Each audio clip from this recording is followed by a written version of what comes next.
Hello friend. मैं प्रकाश बर्नवाल आपका स्वागत करता हूं आपके ऑनलाइन शिक्षण यूट्यूब चैनल पर। दोस्तों, सबसे अच्छा और सबसे सटीक पढ़ाने वाला ऑनलाइन शिक्षण। आपको पता है दोस्तों, डीएलएड का मैथ का थर्ड सेम का क्लास चल रहा है, जिसमें आज हम लोग देखेंगे इकाई नंबर 9। इकाई नंबर 8 में कुछ बच्चों को तकलीफ थी। कुछ बच्चे हैं जैसे कि हम नाम लिखे हुए भी, इनका नाम लेंगे, आपको बताते हैं क्या तकलीफ आ रही थी उन लोग को। वैसे तो सारे बच्चे मतलब कि उनको समझ में आ रहा था, सारे बच्चों को क्लियर हो रहा था, सब कुछ क्लियर हो रहा है। अगर जिन भी बच्चों को थोड़ा सा भी दिक्कत है तो हम इससे प्रॉमिस करते हैं, अभी तो एग्जाम आपका लगने वाला नहीं है, जैसे ही सिलेबस खत्म होता है हम फिर से एक बार रिवीजन मारेंगे इसे, और अच्छे से रिवीजन मारेंगे। जैसा कि आपको बताया गया है, आपका बीच बीच में टेस्ट भी होता है, उस अकॉर्डिंग हम देख कर कमेंट आपका उस समय जब आपको टेस्ट कराएंगे उसी समय आपको समझा दिया जाएगा वो सारी चीज़ें, ठीक है ना। और जैसे फातिमा जी, हमारी एक सिस्टर हैं फातिमा जी, इनका कहना है कि सर आप चैप्टर कराइए, चैप्टर की एक्सरसाइज कराइए। तो उनको बता देना चाहते हैं, सिस्टर आप कम से कम बुक तो देखो, आपका सिलेबस क्या है। इसका मतलब आप इस तरह बोल रहे हो, इसका मतलब आपको पता नहीं है आपका सिलेबस क्या है। आप पहला क्लास देखो, आपको सिलेबस भी बताया गया है, और कोई भी जो भी यहाँ पे कराया जा रहा है आपके सिलेबस से ही कराया जा रहा है। कोई भी ऐसा न्यूमेरिकल हम खुद लेना नहीं चाहते हैं जो आपके पहुँच से बाहर हो या फिर आपके लेवल से थोड़ा टफ हो, हम लेना भी नहीं चाहते। ऐसे अगर ऐसे टफेस्ट क्वेश्चन पढ़ने हैं तो आप आइए दूसरे चैनल पे हमारे, ठीक है ना, जैसे कि बहुत सारे लोग परिचित होंगे। अब देखिए Fatima, Fatima Bibi, sorry sorry sorry sorry, Fatima ji, आपको पता होगा कि आप हमारी सिस्टर की तरह हो और आपको भी वही सारी चीज़ें पढ़ाई जा रही हैं जो सारे बच्चों को पढ़ाया जा रहा है ना। तो आप बिल्कुल निश्चिंत रहें कि हम सिलेबस से बाहर कोई मैटर लाएंगे या फिर सिलेबस आपका कंप्लीट नहीं करा रहे हैं। आपके सिलेबस से ही सारे के सारे जितने भी न्यूमेरिकल कराए जाते हैं आपके सिलेबस से ही कराए जाते हैं, ठीक है दोस्त। चलिए अब देखिए, अजमेर खान, जो कुछ बच्चे हैं हमारे अजीज हैं, जैसे कि वी, इनका पूरा नाम वी अजमेर खान है, अजमेर वी लिखे हुए हैं आगे, वी अजमेर खान जी, और अनुराग यादव जी, और स्नेहा वाजपेयी, और एक और हैं, कहाँ गई, रामा त्यागी, और एक और है गुल्ली चौधरी करके हैं। तो गुल्ली, पहली बात हमें पता नहीं है गुल्ली कौन है, लेडीज है मतलब कि फीमेल है कि मेल है, बता दीजिए भाई, भाई हो कि बहन हो तुम, ठीक है ना। रामा त्यागी, ये चारों लोग तो काफ़ी अच्छे लगते हैं हमें, मतलब कि इन द सेंस अच्छे लगने का सेंस है कि काफ़ी अच्छे क्वेश्चन के आंसर देते हैं काफ़ी अच्छे से, और हमें भी अच्छा लगता है, ऐसे बच्चे हमें चाहिए, और ऐसे ही बच्चे आप जब शेयर करोगे तभी आएंगे। और जैसे स्वाति सिंह हैं, अंकित, अनिक, अनिक राघव हैं, इसके बाद आपके हेमलता जी हैं, तो ये लोग हैं, ये लोग भी कमेंट करते हैं और क्वेश्चन का आंसर देते रहते हैं। बहुत सारे भाई बहन हैं हमारे जो कि इसी तरह करते हैं, तो हम उनसे प्रॉमिस करते हैं आपके हम सिलेबस से थोड़ा सा भी नहीं चूकेंगे दोस्तों, आप बिल्कुल भी निश्चिंत रहिए, हम यहाँ पे हैं। तो आप जब वहाँ पे जाएंगे पेपर देने ना, तो आपको लगेगा सर ने जो बताया था सारा सब कुछ उसी जगह से फंसा है। अब आपको लेवल थोड़ा सा भी डाउन हम नहीं करना चाहते ना, लेवल उतना ही रखेंगे। आप लोग को समझ में आ रहा है, क्योंकि बहुत सारे जैसे अनुराग यादव जी हैं और खान साहब हैं, तो बी अजमेर, अजमेर खान जी, जो भी है इनका नाम पूरा हमें तो बी अजमेर ही देखने को मिलता है, और गुली चौधरी हैं, और स्वाति जी हैं, हेमलता जी हैं, ये लोग क्वेश्चन बहुत अच्छे से क्वेश्चन का आंसर देते हैं। तो हम उस समय तो नहीं ले पाते हैं, लेकिन अच्छा लगता है हमें। आज हम लोग दोस्तों शेयर मार्केट की बात करेंगे, जो इकाई नंबर 9 है। आपको पढ़ना है इसमें क्या क्या वर्ड पढ़ने हैं, बस हमको वर्ड ही पढ़ना है, इसमें ज़्यादा न्यूमेरिकल नहीं आएगा। आपको ये पूछेगा लाभांश क्या होता है, मतलब डिविडेंड क्या होता है, आपसे पूछेगा डिबेंचर क्या होता है, आपसे पूछेगा दलाली क्या होता है, बाजार मूल्य क्या होता है, अधिमूल्य क्या होता है, बट्टा क्या होता है, पूंजी क्या होता है, लाभांश क्या होता है। ये सारी चीज़ें हम पढ़ने वाले हैं। अगर बड़ी क्लास हमको लगेगी तो हम 2 क्लास में से ले लेंगे, लेकिन इतना वादा करते हैं दोस्तों, ऐसे क्लास आपको पूरे यूट्यूब पे नहीं मिलेगा। और इस चैप्टर का हम प्रॉमिस करते हैं, पूरे मतलब प्रॉमिस करते हैं आपको पूरा समझा कर छोड़ेंगे, बिल्कुल आसान वे में, बिल्कुल इजी वे में, क्योंकि यह आपके दैनिक जीवन से रिलेटेड है। तो हम दैनिक जीवन से, दैनिक लाइफ से, आपके आसपास के चारों तरफ से रिलेट करके आपको पढ़ाएंगे, क्योंकि शेयर बहुत ही आसान है अगर कह लीजिए तो, क्योंकि इकोनॉमिक्स का चैप्टर है दोस्तों यह, और कह लीजिए तो बहुत ही कठिन भी है। जो समझना नहीं चाहेगा उसके लिए कठिन है, जो समझना चाहेगा उसके लिए बहुत ही बेहतरीन बेहतरीन है दोस्तों, बहुत ही मज़ा आता है। एक चीज़ और कहना चाहेंगे कि आप लोग को प्रॉब्लम आ रहा है वीडियो में, लाइव में, तो हमारा मैकेनिक थोड़ा सा घर गया है, उसके वजह से थोड़ा सा डिले हो रहा है। लाइव क्लास में थोड़ा सा आपको धुंधला टाइप में दिखता है, यही तो प्रॉब्लम है। लाइट वगैरह प्रॉपर लगा हुआ है, आप लोग लाइट की मत चिंता करिए, हम एक लाइट और सामने लगवा लेंगे, ठीक है ना, जिससे कि आपको बिल्कुल प्रॉपरली दिखेगा और अच्छे से आप लोग सॉल्व कर पाओगे, क्वेश्चन वगैरह देख पाओगे। लेकिन अगर आप लोग से एक रिक्वेस्ट करते हैं दोस्तों, अगर लाइव क्लास खत्म हो जाता है एक बार, तो आप एक बार ऑफलाइन मतलब ऑफ होकर क्लास, जब लाइव क्लास खत्म हो जाता है तो एक बार आप इसी तरह वीडियो को दोबारा देखिए, तो देखेंगे उस समय क्वालिटी बेटर हो जाता है जब वीडियो खत्म हो जाती है। पता नहीं क्यों लाइव क्लास में प्रॉब्लम आ रही है, इसमें इसको हम डिजॉल्व नहीं कर पा रहे हैं। हमने कोशिश किया लेकिन हमने सोचा कि हो सकता है हम कल क्लास ना ले पाएँ, क्योंकि अगर ज़्यादा कुछ खराब हो गया तो क्लास नहीं ले पाएंगे, यही तो होगा सिस्टम, क्योंकि सिस्टम है सब, अगर कुछ खराब हो जाता है तो फिर दिक्कत आ जाती है। तो इस वजह से आप लोग से रिक्वेस्ट है, हाथ जोड़कर विनम्र निवेदन है कि आप लोग थोड़ा सा कोऑपरेट करिए, प्लीज़ थोड़ा सा कोऑपरेट करिए, सब कुछ मैनेज हो जाएगा, सब कुछ सही हो जाएगा। ठीक है दोस्तों, तो चलिए हम लोग स्टार्ट करते हैं। पहले हमें यह जानना चाहिए, हम आपको एक कहानी के थ्रू समझाएंगे इसे, पहले एक कहानी लेंगे फिर उसके बाद हम इजी वे में सब बताते चलेंगे। पहले हमें यह पता होना चाहिए कि इस चैप्टर हमें क्या क्या पढ़ना है, क्या क्या जानना है। पहली चीज हमको तो यही जानना है, शेयर क्या होता है। शेयर का मतलब क्या होता है सर बताइए। बिल्कुल निश्चिंत रहिए, इतना इम्तिनान से समझाएंगे ना कि बहुत ही आनंद आएगा, बहुत आनंद आएगा। दूसरी बात है हमको क्या समझनी है, दूसरी बात हमको समझना लाभांश। लाभांश क्या होता है, लाभांश आखिर किसी कंपनी का लाभांश क्या होता है, किसी का भी लाभांश क्या होता है, डिविडेंड, डिविडेंड DIVIDEND लिख लीजिए इंग्लिश। पूंजी, तीसरा नंबर हमें पढ़ना है पूंजी। आखिर पूंजी क्या होता है सर, पूंजी, पूंजी का मतलब क्या होता है, आप देखेंगे आपके सिलेबस से पूछा गया पूंजी क्या है, शेयर क्या है, लाभांश क्या है, बाजार मूल्य क्या है, दलाली क्या है। ठीक है, ये सब सारी चीजें पूछा गया आपके क्वेश्चन के रूप में, तो आपको बताना होगा। इसी वजह से हम वहीं से सब लिए हुए हैं जिससे कि हम एक एक करके सबको समझा सकें आपको। चौथी बात है हमें क्या पढ़नी है, दलाली। दलाल या फिर दलाली क्या होता है, दलाल, दलाल किसे कहते हैं, यही दलाल जब दलाली करने लगता है तो उसे दलाली बोलते हैं। दलाल और दलाली, और दलाली हम सब कुछ बताएंगे, आप लोग बिल्कुल निश्चिंत रहिए। आप लोग बोलोगे सर ये तो हम जानते थे, तब जब बता देंगे पूरी चीजें। बाजार मूल्य क्या होता है, मतलब कि मार्केट प्राइस।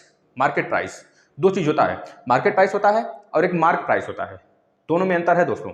मार्केट प्राइस मतलब बाजार मूल्य, एक मार्क प्राइस होता है। मार्क मतलब MRP जो होता है उसकी बात कर रहे हैं। बाजार मूल्य देखिए पांचवा की बात करें तो अधिमूल्य, सॉरी बाजार मूल्य, बाजार मूल्य, बाजार मूल्य क्या होता है इसके बारे में पढ़ना है। बिल्कुल बेहतरीन तरीके से नॉलेज मिलेगा आपको, आप बिल्कुल सही प्लेटफॉर्म पे हो अगर ऐसी जगह हो तो। अधिमूल्य, इसके बाद हम पढ़ेंगे छठे नंबर पे अधिमूल्य क्या होता है। अधिमूल्य, अधिमूल्य, अधिमूल्य के बाद इसके बाद हम पढ़ेंगे सातवें नंबर पे बट्टा। बट्टा उसके बाद ऋण पत्र, सातवें नंबर पे पढ़ेंगे बट्टा, जो जिसे हम छूट बोलते हैं। इसको बहुत आसान लैंग्वेज में समझाएंगे, आपके मतलब कि इन्वायरमेंट से रिलेटेड, आप जिस इन्वायरमेंट पहले बड़े हो उससे रिलेटेड, सब कुछ उसी से रिलेट करके समझाएंगे आपको। ऋण पत्र हमको पढ़ना 8वें नंबर पे, ऋण पत्र। ऋण पत्र का ही मतलब होता है डिबेंचर, डिबेंचर बोलते हैं इसे, डी बेंचर, बेंचर्स। ठीक है ना, इसको आप याद कर लीजिए, इसको बहुत ज़्यादा जरूरी है दोस्तों, ये सारे टॉपिक आपको पढ़ने हैं। अब इतना पढ़ लिए तो आपका मतलब खिलाड़ी बन जाओगे, बता तो रहे हैं खिलाड़ी। एक बार आप हचक कर शेयर कर दीजिए, फिर हम शेयर से स्टार्ट करेंगे। पहले एक कहानी के थ्रू आपको समझाएंगे, आप लोग को बिल्कुल भी उबर नहीं होगा कहानी सुनने में। जिसको जिसको इंटरेस्ट है भैया वो एक बार शेयर कर दे फटाफट। देखिए बहुत ही आसान तरीके से बताएंगे। पहले तो आपको यह पता होना चाहिए आखिर शेयर से लाभ क्या होता है, शेयर से हानि क्या होती है, पहले ये चीज़ें आपको पता होनी चाहिए, तभी आप समझ पाओगे। इस वजह से हमने पहले ठाना है कि आपको पहले एक कहानी सुनाते हैं, एक कहानी के माध्यम से सुनाएंगे, भले ये 2 वीडियो बन जाए।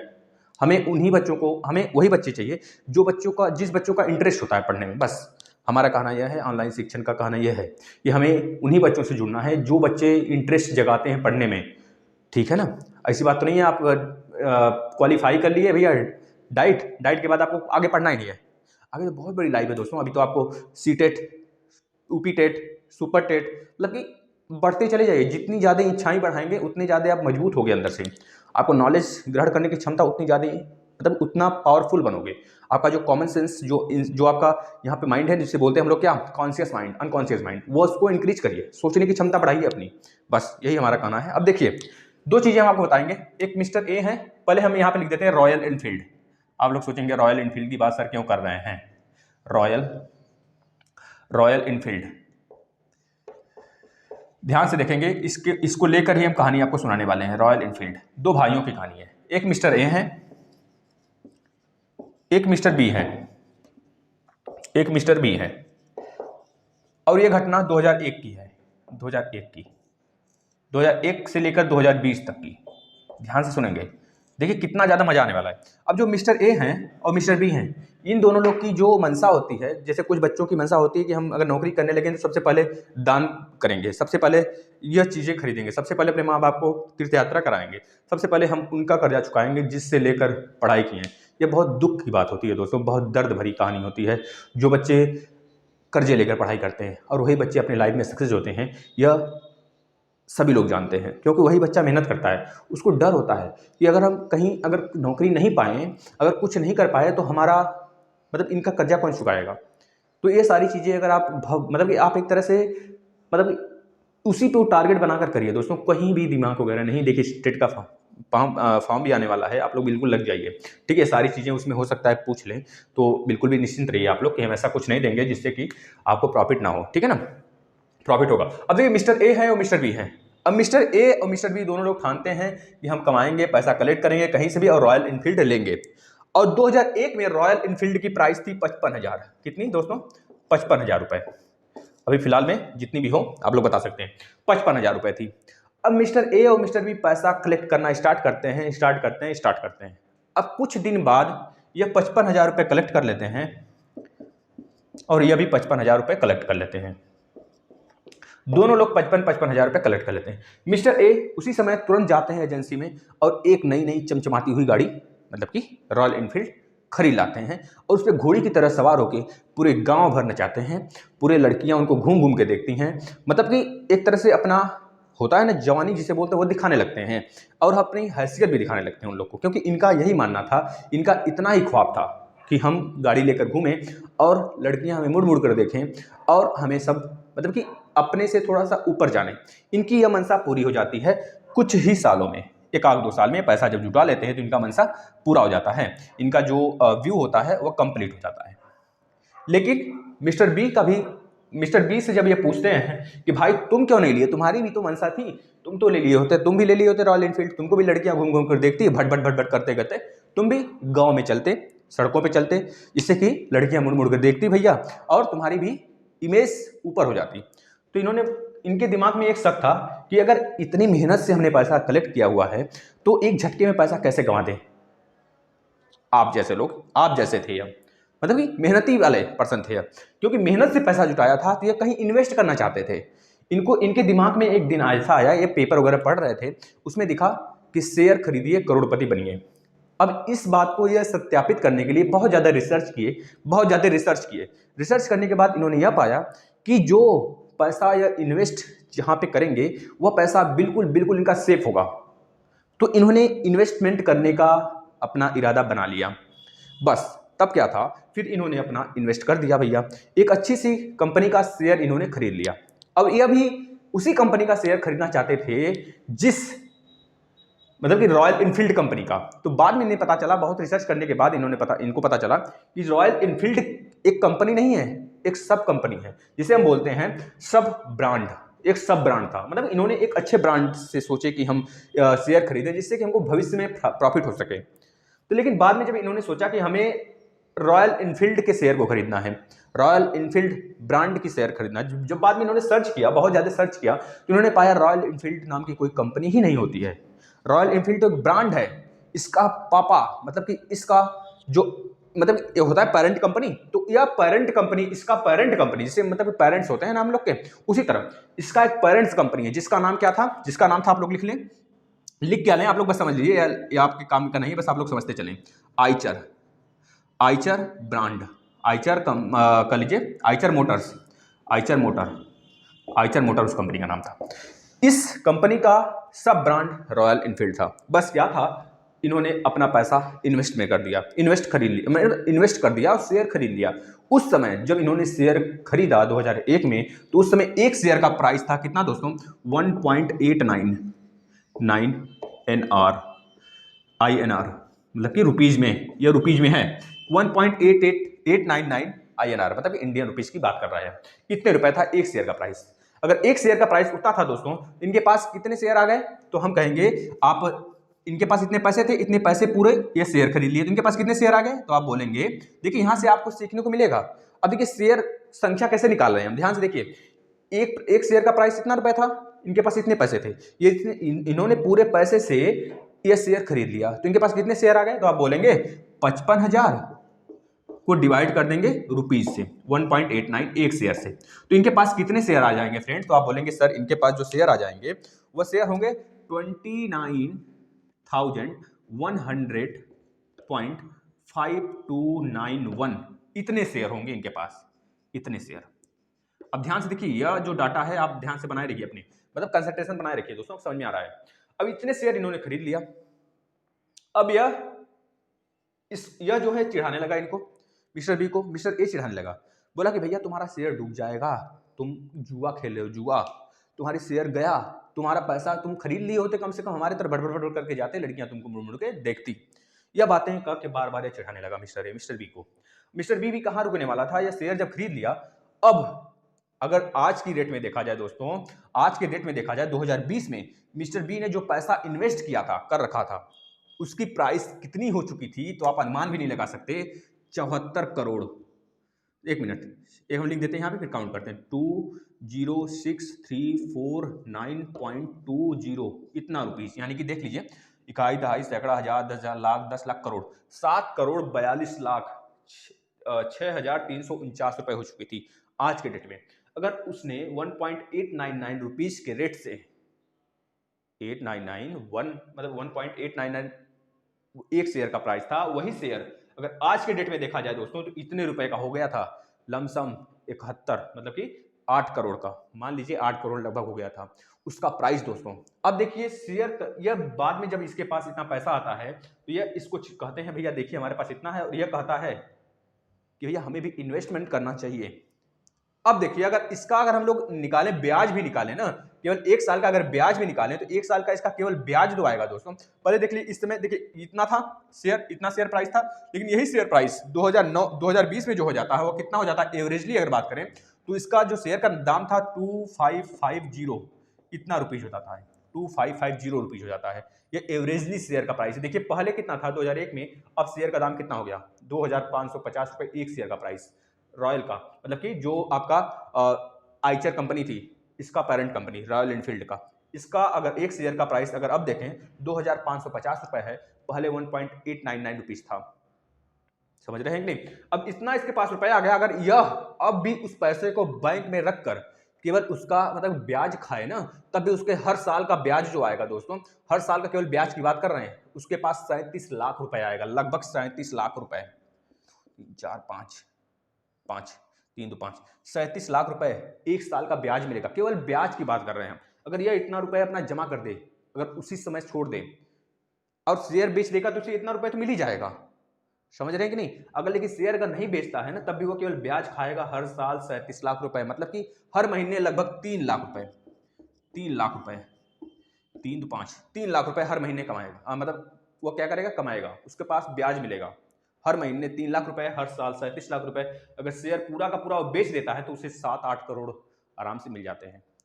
अब इस पैसे में जो मंथली इस पैसा आ रहा है इसके पास 3 लाख रुपए, यह हर महीने चाहे तो 2 रॉयल इनफील्ड खरीद ले, 2 रॉयल इनफील्ड खरीद ले, या फिर एक साल में एक मर्सिडीज खरीदने का पावर इसके पास है, समझ रहे हैं कि नहीं। तो यह होता है इन्वेस्टमेंट, यह होता है शेयर। अब आपको पूरी तरीके से क्लियर हो गया होगा कि शेयर का कितना फायदा होता है, शेयर क्या होता है, शेयर का प्रॉफिट क्या होता है। हमने बस यहाँ पे आपको यह समझाने की कोशिश किया शेयर का प्रॉफिट क्या होता है, बस, और कोई चीज़ नहीं है, ठीक है। बस इतना अगर आपको समझ में आ जाता है तो आप भी चाहिए इन्वेस्टमेंट कर सकते हैं। इन्वेस्टमेंट मतलब कि इन द सेंस आप कोई गुल्लक जुटाइए भैया, उसमें पैसा कलेक्ट करिए, फिजूल खर्चा नहीं करनी है हमें।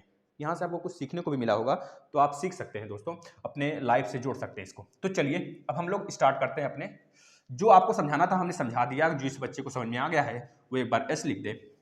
अब यहाँ से यह बात क्लियर करेंगे हम आपको कि आपको बस मतलब हमारे जो जरिया था समझाने का, मतलब जो था मनसा जो था कि आपको इसका प्रॉफिट समझ में आ जाए, बस सिर्फ अगर आ गया हो तो बहुत अच्छी बात है, शेयर का प्रॉफिट।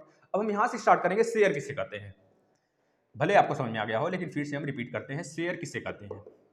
शेयर, ध्यान सुनिए, अब जब कोई व्यक्ति कोई व्यापार या उद्योग, मतलब कि कोई भी व्यापार या उद्योग करना चाहे या फिर करने से, ध्यान सुनिए फिर से, जब कोई व्यक्ति कोई व्यापार या कोई उद्योग करने के लिए स्वयं धन एकत्रित नहीं कर पाता है, क्योंकि बड़ी कंपनी होती है, जब स्वयं एकत्रित धन नहीं कर पाता है तो वह क्या काम करता है, एक समूह बनाता है, एक ऑर्गेनाइजेशन बनाता है, एक कंपनी की स्थापना कर देता है।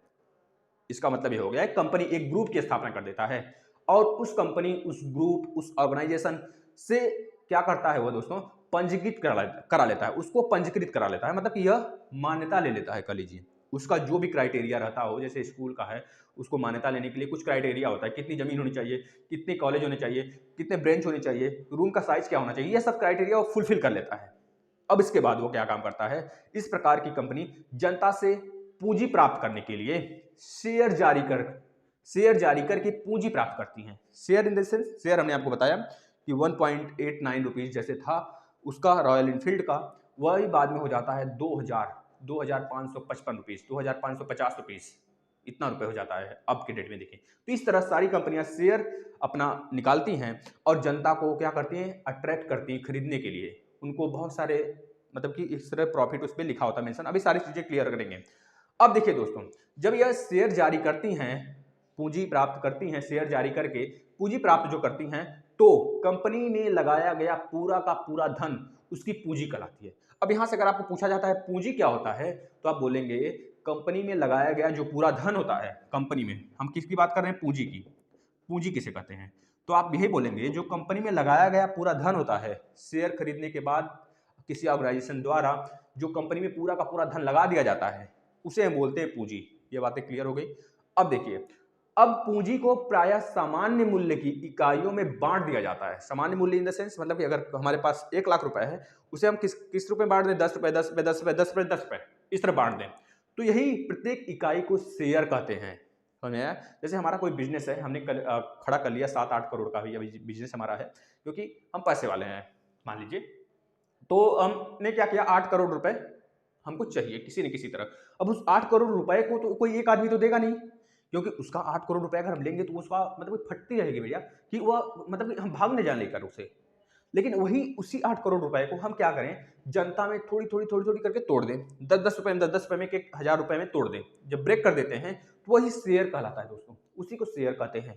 ये बातें क्लियर हो गई आपको। अब उस शेयर को जो उनसे हम लिए हैं, कुछ टाइम बाद उन्हें हम वापस करेंगे, ऐसी बात नहीं, किसी दर पे किसी रेट पे उनको वापस करें। जैसे आपने सुना होगा कि कोई कंपनी वाला है जो कि जमीन देता है, आपसे बोलता है कि 3 साल के लिए आप पैसा जमा करिए, आपका पैसा डबल होके मिलेगा।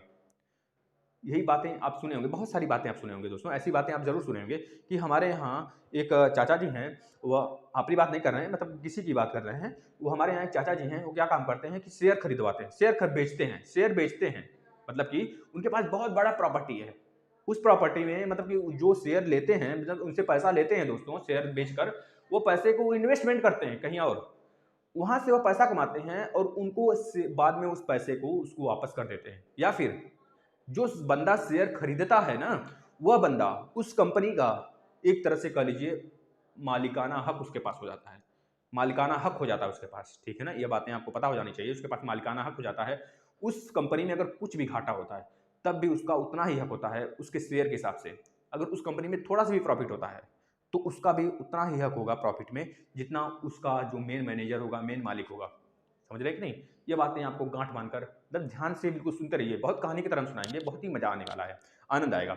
अब दूसरी बात है, यदि कंपनी को जनता से 1 करोड़ रुपए एकत्रित करनी है, फिर से सुनिए, यदि कंपनी को जनता से 1 करोड़ रुपए एकत्रित करनी है तो वह गणना की दृष्टि से 10-10 रुपए का शेयर, मतलब 10-10 रुपए के शेयर में बांट देता है। अब 1 करोड़ रुपए है तो ध्यान से देखिए, 1 करोड़ रुपए का मतलब इकाई, दहाई, सैकड़ा, हजार, 10,000, लाख, 10 लाख, करोड़, 1 करोड़। अब ये जब 10-10 रुपए में बांट देगा, 10-10 रुपए में बांट देगा, तो एक दो कट गया, इकाई, दहाई, सैकड़ा, हजार, 10,000, लाख, 10 लाख, तो इसके पास 10 लाख शेयर हो जाएंगे। कितने लाख? 10 लाख, 3 2 5, 10 लाख शेयर हो गए। अब इस 10 लाख शेयर को जनता में बांट देगा। 10 लाख शेयर, एक शेयर का प्राइस जो है, मार्क प्राइस, वो 10 रुपए है, तो 1 करोड़ रुपए का कितना शेयर हो जाएगा? तो बोलेंगे 10 लाख शेयर हो जाएगा। ये बातें हम क्वेश्चन के माध्यम से आपको समझाएंगे कि शेयर कैसे निकालते हैं, शेयर की संख्या कैसे निकालते हैं, मार्क प्राइस क्या होता है, क्रय प्राइस क्या होता है, ठीक है, लाभांश क्या होता है, सब बताएंगे। दलाली क्या कैसे होता है, दलाली किस पे लिया जाता है, तो ये सारी चीजें हम आपको क्लियर करने वाले हैं, आप बिल्कुल निश्चिंत रहिए। ठीक है ना? अब देखिए, इस प्रकार इसके पास 10 लाख शेयर हो जाते हैं, जैसा हमने आपको दिखा दिया। दी हुई शर्तों के अनुसार जनता को विज्ञापन द्वारा कंपनी में पूंजी लगाने के लिए इस शेयर को खरीदने के लिए आमंत्रित किया जाता है। अब जनता खरीदेगी 10-10 रुपए, तो जनता सोचेगी 10 रुपए चला भी जाएगा तो कोई बात नहीं, लेकिन उसी 10 रुपए से, जैसे आपको पता होगा जब जियो आया था तो उस समय जियो फ्री था ना, बाद में 1 रुपए किया गया, शायद आपको याद हो तो 1 या 2 रुपए हुआ था, शायद हमको याद है 2017 या 2017 या 16 में आया था ना जियो, 2017 में शायद आया था, तो उस समय 1 रुपया किया गया। जब 1 रुपया हुआ दोस्तों तो सब लोग सोचे 1 रुपया कुछ नहीं है, लेकिन 1 रुपये आप सोचिए आपकी कितनी जनता है, लगभग 130 करोड़। मोदी जी बोलते हैं अपने भाषण में, हमारी भाषण मतलब कि 130 करोड़ भाइयों एंड बहनों, आपने सुना होगा उनके भाषण में। 130 करोड़ जनता से जब वह विनती करते हैं तो 130 करोड़ जनता अगर एक एक रुपए देगी दोस्तों तो 130 करोड़ रुपए होगा। 130 करोड़, हाँ आप सही सुन रहे हैं, 130 करोड़। अब इस समय अगर देखा जाए जियो नंबर हर एक घर में अगर देखा जाए तो दोस्तों अगर एक घर में 5 फैमिली रहती है ना तो 5 से ज्यादा ही जियो सिम होगा उनके घर में, इतना मान के चलिए 5 से ज्यादा, यानी कि अगर एक फैमिली में 5 लोग हैं तो उनके घर में कितने जियो की सिम है, मान लेते हैं एवरेजली 6 है, तो मिला जुलाकर हम मान लें अगर 130 करोड़ जनता में 80 करोड़ जनता अगर जियो यूज करती है, जियो सिम मतलब 80 करोड़ जनता जियो यूज करती है, तो हर एक जनता के पास अगर हम 2 सिम जोड़ लें, 2 ही सिम जोड़ लेते हैं, तो समझ लीजिए 8 16 मतलब 1,60,000 करोड़, मतलब कि 160 करोड़ दोस्तों। 80 करोड़ का अगर हम 2 में मल्टीप्लाई कर लेते हैं तो 160 करोड़ रुपए, 160 करोड़ रुपए, इतना रुपए सीधे जाएगा जनता के, मतलब कि जियो जो अंबानी जी हैं उनके खाते में, समझ रहे हैं कि नहीं। यही होता है कमाल का, मतलब आपको लगता है कम है, लेकिन वो जब जो आदमी आपसे लेता है ना उसके पास तो जाता है, उससे आप पूछिए उसको कितना प्रॉफिट होता है। यही होता है कंपनी चलाने का उद्यमी का तरीका, दिमाग जिसे बोलते हैं। यही कंपनी मतलब इसी तरह उन्होंने अपना दिमाग लगाया अंबानी जी ने, पैसा वसूल लिया। आज देखिए उसी जियो की जो आप रिचार्ज कराते हैं उसकी आदि बना दिया गया आपको। अब उसी के कारण जो एयरटेल है, जो आपका देखिए कितनी कंपनियां तो बिक गई, कितनी कंपनी बर्बाद हो गई एयरटेल को छोड़ के, सब कुछ बर्बाद हो गया। अब 2 ही कंपनी ही मार्केट में है, एक एयरटेल है एक जियो है, दोनों में कंपटीशन होता रहता है। अगर एक कंपनी अगर ना होती ना, इसे बोलते हैं मोनोपाली, मोनोपॉली हो जाना, मतलब एक ही कंपनी का अधिकार होना पूरे मार्केट पे, इसे बोलते हैं मोनोपॉली। तो आप लोग को समझ में आ गया होगा हम क्या समझाना चाहते हैं, ज्यादा डीपली नहीं जाना चाहते हैं। अगर ये चीजें हैं, अब जनता को वो आमंत्रित करेगा कंपनी खरीदने के लिए, आप सभी लोग 10-10 रुपए देकर 10 लाख शेयर खरीद लेते हैं। 10 लाख शेयर का मतलब उसे 1 करोड़ रुपए मिल जाएगा, है ना। अब 1 करोड़ रुपए कंपनी में इन्वेस्टमेंट करेगा, काफी प्रॉफिट कमाएगा। जो जनता को 10 रुपए लिया हुआ है, जनता को बेवकूफ बनाकर कर लीजिए, या फिर जनता भी सही है दोस्तों, क्योंकि 10 रुपए डूबने वाला तो है नहीं। अब 10 रुपए वो देगा लेगा तो जनता को देगा 3 साल की गारंटी, 3 साल के बाद आपको 30 रुपए देंगे। अब 30 रुपए लौटा देगा, तब तक 1 करोड़ रुपए से कितना रुपए बना लिया होगा, आप सोचिए कितना रुपए बना लिया होगा। जब अंबानी 1 मिनट में 1 सेकंड में करोड़ों अरबों रुपए कमा सकते हैं, तो 1 करोड़ रुपए इन्वेस्टमेंट जहां भी होगा दोस्तों, जहां से भी होगा, मान लीजिए 1 करोड़ रुपए लेकर शेयर खरीद लिया, जैसे आप देखे हैं रॉयल एनफील्ड का कहानी देखेंगे नहीं, तो उसी तरह ये भी कहानी करेगा और करोड़ 1 करोड़ से कम पता नहीं कितना करोड़ बनाएगा, फिर उसके बाद 10-10 रुपए इसे लौटाना कि आम भाषा हो जाएगी, आम बात हो जाएगी, ये तुरंत लौटा देगा। तो इस तरह होता है शेयर का प्रॉफिट। जैसे कोई बिल्डर, मान लीजिए कोई बिल्डिंग बना रहा है, तो अनेकों मापदंडों की सहायता से शेयर, जैसे मान लीजिए कोई बिल्डिंग बन रहा है, अब वह बिल्डिंग जो बन रहा है दोस्तों, उस बिल्डिंग को बनाने से पहले जैसे हम मान लेते हैं बहुत बड़ी बिल्डिंग है, उसमें कम से कम नहीं तो जैसे आप मॉल वगैरह देखते हैं उतनी बड़ी बिल्डिंग होती है जिसमें कि 2 BHK 3 BHK मकान लोग खरीदते हैं, है ना। तो इतनी बिल्डिंग बन रही है और बिल्डिंग दो है दोस्तों, आप लोग से शेयर खरीद के लिया जा रहा है। जैसे आपने क्या कहा, हमको सबसे फर्स्ट फ्लोर वाला रूम चाहिए, दाई खिड़की वाला, दाई तरफ वाला, तो आपने उनको शेयर दिया। जैसा कि आपको पता होगा जो नीचे वाली होती है रूम वगैरह वो ज्यादा महंगा होता है। अब उनको वो पैसा देंगे, जो बिल्डिंग बनवा जो बिल्डर हैं जिनका घर है, जिनका मतलब कि जमीन है, जिनके जमीन में बिल्डिंग बन रहा है, अब उनसे मतलब कि हर एक से वो पैसा ले लेंगे जिनको इसको चाहिए। वह उनका बिल्डिंग जो बन रहा है दोस्तों करोड़ों रुपए का बन रहा है, लेकिन उन्होंने भी एक दिमाग लगाया और उन्होंने बेचना शुरू कर दिए। रूम बना नहीं है फिर भी बेचना शुरू कर दिए। अब जब बेचना शुरू किए हैं, बनने से पहले तो कम प्राइस था, कम प्राइस पे उन्होंने शेयर अपना बेच दिया। अब उनको जो पैसा वो बिल्डिंग में लगाने वाले थे उनको पहले से पैसा मिल गया। अब पहले से जो पैसा मिल गया दोस्तों, वो क्या करेंगे, भले उनके पास पैसा, वो पैसे को इन्वेस्टमेंट कर देंगे। अगर वो डायरेक्ट बिल्डिंग बनाना स्टार्ट कर देते हैं तो सरकार उन पे छापा मार देगी। सरकार उन पे छापा मारेगी मतलब कि उनके ऊपर सीबीआई जांच, और कह लीजिए कि जो यह होते हैं ना जो कि एसएससी से जाते हैं, उनमें क्या बोलते हैं, देखिए नाम नहीं याद आ रहा हमको, जो छापा को मारते हैं दोस्तों, इन्वेस्टिगेट करते हैं, तो वो छापा मार देंगे और इनके ऊपर जांच बैठ जाएगी। पैसा कहाँ से आया तुम्हारे पास इतना, कैसे बना रहे हो बिल्डिंग भैया, तुम कहाँ नंबर 1 की कमाई की, नंबर 2 की कमाई की, नंबर 0 की कमाई कैसे कमा रहे हो, तो नंबर 2 की कमाई है। इस वजह से लोग लोन लेके बनवाते हैं बिल्डिंग, शेयर खरीद के बनवाते हैं बिल्डिंग, शेयर बेच के बनवाते हैं बिल्डिंग, सॉरी शेयर खरीद के नहीं, शेयर बेच के बनवाते हैं बिल्डिंग। तो अब आपको शेयर का मतलब समझ में आ गया होगा, हमारे कहने का मतलब यही था, शेयर आपको समझा दिया जाए। शेयर आप समझ गए। अब देखिए जिसे शेयर बेचा जाता है, यानी जो बंदा शेयर खरीदता है उसे क्या बोलते हैं, उस कंपनी का शेयरधारी या फिर अंशधारी। अगर आपसे पूछा जाता है शेयरधारी किसे बोलते हैं, शेयरधारी, शेयरधारी या अंशधारी, अंशधारी। तो आप बोलेंगे जो बंदा शेयर खरीदता है ना उसी को अंशधारी या शेयरधारी करते हैं, मतलब कि उसको मालिकाना हक मिल जाता है उस कंपनी का, भले 10 रुपए का ही मिला हो, कहीं एक कोना भी मिला हो, एक पैर रखने का जगह भी मिला हो, लेकिन मिला है वो जमीन उसका है एक पैर रखने का, क्योंकि वो शेयर का उस जमीन का जो पैर रखने का जगह है ना उसका वो मालिक है। अगर वो चाहे तो उसी जगह एक दीवार खड़ा कर दे, अपना ईंट रख दे, अपना बोरिया बिस्तर ला रख दे, कुछ भी कर सकता है वो एक पैर की जमीन के अनुसार। एक ईंट, भले ही वो एक ईंट ही न खरीदा हो उस कंपनी का, लेकिन वो उसका शेयरधारी होगा, उसका अंशधारी होगा उस कंपनी का। समझ में आया? जैसा कभी हाल ही में गूगल ने, सॉरी फेसबुक ने अंबानी का जो रिलायंस इंडस्ट्री है उसका 9.09% शेयर खरीद लिए हैं। जब फेसबुक ने 9.09% शेयर खरीद लिया है अंबानी का, मतलब कि रिलायंस जियो का दोस्तों, तो अब उसका 9.09% का मालिकाना हक उनके पास हो गया है। अब वो चाहे तो कुछ भी करें, अगर प्रॉफिट होता है पूरी कंपनी को 9.09% के हिसाब से उनको भी प्रॉफिट होगा, अगर लॉस होता है तो 9.09% के हिसाब से उनको भी लॉस होगा। ये बातें क्लियर हैं? तो अब आगे चलते हैं। जिस मूल्य पर एक शेयर कंपनी द्वारा जारी किया जाता है, जिस मूल्य पर, ध्यान सुनिए, जिस मूल्य पर कंपनी द्वारा जारी किया जाता है एक शेयर, ठीक है, उसे सम मूल्य या फिर अंकित मूल्य या फिर फेस मूल्य या फिर पार वैल्यू कहते हैं। समझ आया? अगर आपसे पूछा जाता है पार वैल्यू क्या होता है, अंकित मूल्य क्या होता है, सम मूल्य क्या होता है, फेस वैल्यू क्या होता है, तो आप बोलेंगे जिस मूल्य पर एक शेयर कंपनी द्वारा जारी किया जाता है उसी को बोलते हैं फेस मूल्य, पार मूल्य, पार मूल्य, अंकित मूल्य और सम मूल्य कहते हैं। बातें क्लियर है यहाँ तक? तो हम आगे चलते हैं। ये सारी चीजें जो आपको बता रहे हैं ना, वो सारी चीजें पूछी जाएंगी फ्रेंड, आप लोग लिखते रहिए उस चीज को, क्योंकि आप देखेंगे ना आपके सिलेबस में लिखा हुआ है शेयर क्या होता है, शेयर मूल्य क्या होता है, आपका अंशधारी क्या होता है, आपका पार वैल्यू क्या होता है, फेस वैल्यू क्या होता है। ये सारी चीजें आप लिखिए, ये मत सोचिए कि यहाँ से हम कुछ आपको कहानी सुना रहे हैं, कहानी की तरह हमारा समझाने का तरीका है, आप लोग समझ रहे होंगे। चलिए अब इसके बाद हम आ जाते हैं शेयर की खरीद एवं बिक्री की तरफ। ध्यान से आप लोग देखते चलिए, हम आपको क्वेश्चन कराएंगे इसके एक वीडियो में, आपको दलाली, अगर ज़्यादा बड़ी हो जाएगी वीडियो ना, अभी हम देख लेते हैं, अगर ज़्यादा बड़ी हो जाती है वीडियो तो हम एक वीडियो और इससे बना देंगे। ठीक, अब देखिए हम जो चीज़ समझाना चाहते हैं उसको ध्यान सुनिए, जो आपके सिलेबस में नेक्स्ट है, शेयरों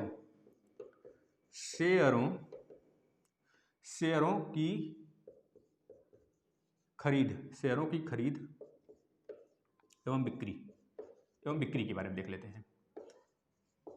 ध्यान से देखते चलिए, आपको आज दलाल बना के छोड़ देंगे, हम दलाल बना के छोड़ देंगे, आप अमीर हो जाओगे बेटा। तो क्या घबरा रहे हो? आज जितने बच्चे हैं ना सबको दलाल बना देंगे आज हम, है ना? सबको दलाल बनना है तो बस जुड़े रहिए, एक बार शेयर कर दीजिए आप लोग थोड़ा सा। अब देखिए शेयरों की बिक्री एवं खरीद बिक्री में, शेयरों की खरीद एवं बिक्री में हमें बहुत सारी चीजें पढ़ना है। तो पहले हमें यही पढ़ना है बाजार मूल्य क्या होता है, मार्केट प्राइस से बोलते हैं, बाजार मूल्य क्या होता है। अब आप ध्यान से बताइए बाजार मूल्य क्या होता है, आप तो समझ गए हैं। बाजार मूल्य क्या होता है? जिस मूल्य पर शेयर खुले बाजार में खरीदा या बेचा जाता है उसे शेयर का बाजार मूल्य कहते हैं। आपका शेयर, आपने एक शेयर डिसाइड किया, हमें शेयर बेचना है, आपने शेयर निकाला, उसको बेचना शुरू किया, कहाँ बेचेंगे? घर में बेचेंगे, पापा को बेचेंगे, मम्मी को बेचेंगे, किसको बेचेंगे बताइए? आपको एक मार्केट देखना है ना। अब मार्केट देखेंगे जहां पे आपको लगेगा हमारा शेयर यहाँ पे ज्यादा बिक सकता है। जैसे कि अभी हमें कोई कंपनी लगानी है, हमें कंपनी कहाँ पे लगाएंगे? कंपनी बताइए, सिवान में जाकर लगाएंगे, मतलब खेत में लगाएंगे, कहाँ लगाएंगे? वो उसी जगह लगाएंगे जहाँ उसका वैल्यू होगा, जहाँ उसका कुछ मतलब निकलेगा। जैसे हमको चाट बेचना है, मान लीजिए छोटी सी हम बात कर लेते हैं, चाट बेचना है। अब चाट कहाँ बिचेगा? बताइए? ऐसी जगह बिचेगा जहाँ पे कोई नहीं रहता हो। कैसे जगह बेचेगा? जहाँ पे बच्चे बहुत ज़्यादा रहते हो, जहाँ पे बूढ़े बुजुर्ग रहते हो, जहाँ पे जिसको खाने की ज़्यादा इच्छाएं होती है, मार्केट में लगाया जाएगा तब बिकेगा। पता ही कहाँ बिकेगा? वो ऐसी जगह बिकेगा जहाँ पे भीड़ भाड़ जो बहुत ज़्यादा रहता हो और जहाँ पे बहुत सारे लोग आते जाते रहते हो। जब देखेंगे तभी तो खरीदेंगे, जब देखेंगे नहीं कहाँ से खरीदेंगे भाई?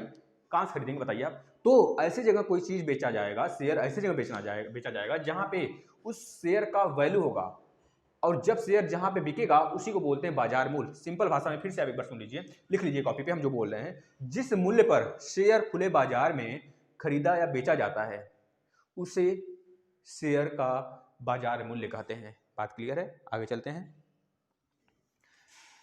दूसरी बात समझाते हैं आपको। दूसरी बात क्या? अधिमूल्य। अब देखिए अधिमूल्य क्या होता है। अधिमूल्य ध्यान से समझेंगे, अधिमूल्य और बट्टा दो चीजें ध्यान समझ लीजिए क्योंकि बहुत बार पूछा जाता है। अधिमूल्य मतलब जब शेयर का बाजार मूल्य उसके अंकित मूल्य से अधिक हो जाए, जब शेयर का बाजार मूल्य उसके अंकित मूल्य से, उसके एमआरपी से जब अधिक हो जाता है, जैसे कि अभी बताते हैं, जब अधिक हो जाता है तो हम उसे कहते हैं शेयर का अंकित मूल्य से ऊपर होना ही अधिमूल्य कहलाता है। मतलब कि अगर किसी भी शेयर का प्राइस जो है, शेयर का प्राइस, शेयर का रुपया जो भी होता है, जितने रुपये हम जारी करते हैं, अगर वो बाजार मूल्य से ज़्यादा हो जाता है, उसे बोलते हैं हम क्या, अधिमूल्य। जैसे कि अगर हम बात करें, प्रोडक्शन बहुत ज़्यादा हो रहा है, सॉरी, प्रोडक्शन बहुत कम हो रहा है, प्रोडक्शन बहुत ही कम हो रहा है दोस्तों। अगर मान लेते हैं 10 पेन बन रहा है, लेकिन खरीदार हैं 20 लोग, उस पेन का प्राइस था पहले 5 रुपए, अब खरीदार 20 लोग हैं, तो 10 पेन की प्राइस क्या होगी, आप बताइए, 5 ही रुपए में बिकेगा। अब वो दिमागदार है जो बेचना चाहता है, वो कहेगा भैया 20 लोग खरीदार हैं, अब हम इस पे अगर 100 रुपए भी बेचेंगे ना, क्योंकि उन लोग की इमरजेंसी है, खरीदना पड़ेगा। बताइए, हमारा मार्कर खत्म हो गया, तो हमको मार्कर जब तक हमारे पास रहेगा नहीं, तब तक हम कहाँ से खरीदेंगे, मतलब कहाँ से पढ़ाएंगे आप लोग को। तो मार्कर हमको चाहे जिस मूल्य पे मिलेगा, हमको पढ़ाना है तो हम खरीदेंगे कि नहीं खरीदेंगे, खरीदेंगे, क्योंकि हम, ये इसेंशियल हो गया हमारे लिए, ये हमारे लिए एक इसेंशियल भगवान हो गया, आज भी भगवान है। समझ रहे हैं कि नहीं। तो ये चीज हमको खरीदनी पड़ेगी, चाहे वो 20 रुपए के दे, चाहे 10 रुपए के दे, चाहे 40 रुपए के दे, 5 रुपए का चीज। जब हमें वहां पे खरीदार, हमें लग रहा है कि अब 20 लोग हैं और माल जो है हमारे पास 10 ही है, 20 लोग खरीदार हैं, अगर इसको हम 5 रुपए में देंगे तो सभी लोग खरीदेंगे, अगर 10 रुपए में देंगे तब भी सभी लोग खरीदेंगे, 20 रुपए में देंगे तब भी सभी लोग खरीदेंगे, 40 रुपए में देंगे तब भी सभी लोग खरीदेंगे, क्योंकि उनकी यह एसेंशियल चीज है दोस्तों। क्योंकि 20 ही है, इन लोगों को समझ में आ जाता है कि अगर हम ज्यादा से ज्यादा मूल्य अब चुकाना पड़ेगा हमको इस चीज के लिए, क्योंकि 10 ही है, प्रोडक्शन कम हो रहा है, मार्केट में प्रोडक्शन कम है, मतलब कि पैसा, खरीदार ज्यादा हो जाते हैं जब, तो इसे बोला जाता है अधिमूल्य। ध्यान समझिए, ये तो इकोनॉमिक्स का एक टॉपिक है, इसको हम कभी और समझाएंगे, बस आपका समझाने का तरीका है अधिमूल्य क्या होता है।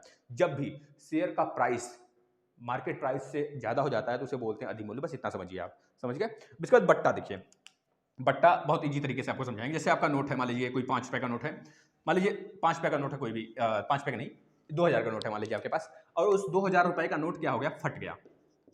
बट्टा मतलब छूट होता है, फट गया, और इस तरह फटा कि वह अब आप भी नहीं देखना चाहते उसे, मतलब 4 टुकड़ा हो गया उसका।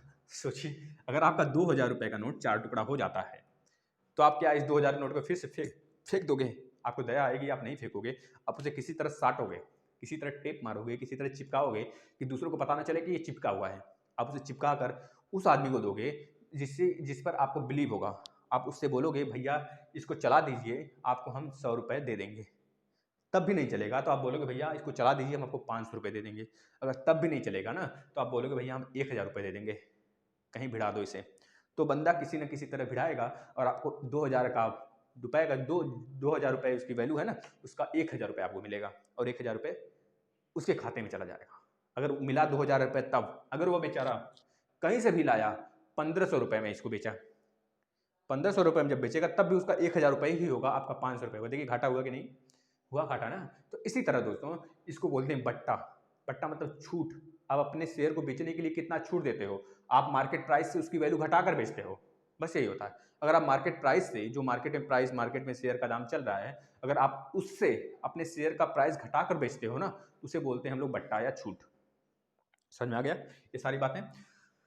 तो क्या करें बताइए, देख लेते हैं एक बार कितने घंटे चले, तो इसके बाद हम डिसाइड करते हैं आगे पढ़ाना है कि नहीं।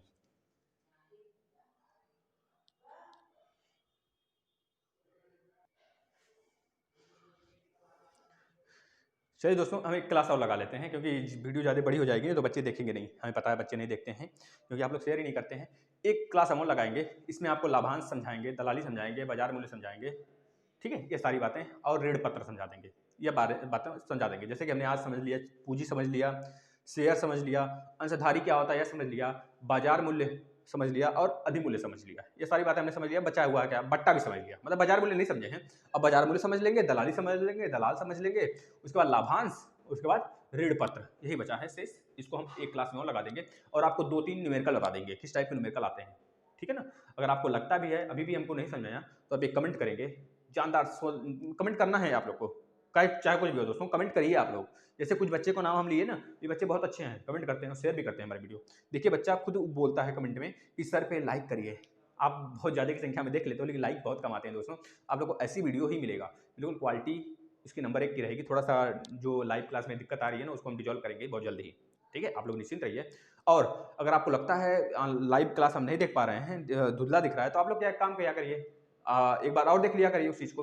देखिए अगर अब पुराना क्लास देखेंगे आप ना, बिल्कुल शानदार तरीके से चमकता चम चम चम चम करता हुआ बोर्ड दिखेगा, समझ रहे हैं कि नहीं। अपनी बड़ाई नहीं बतिया रहे हैं हम, लेकिन जो बोल रहे हैं भैया ना, सही बोल रहे हैं। आप लोग मानिए, जो भी है, जितना भी मेहनत किया जा रहा है सिर्फ आप लोग के लिए किया जा रहा है। आप लोग हमारे भगवान हो, आप लोग की वजह से ही हम लोग इतने थोड़े से मतलब ऊपर आना स्टार्ट हुए हैं, आप लोग हैं तब हम लोग का अस्तित्व है।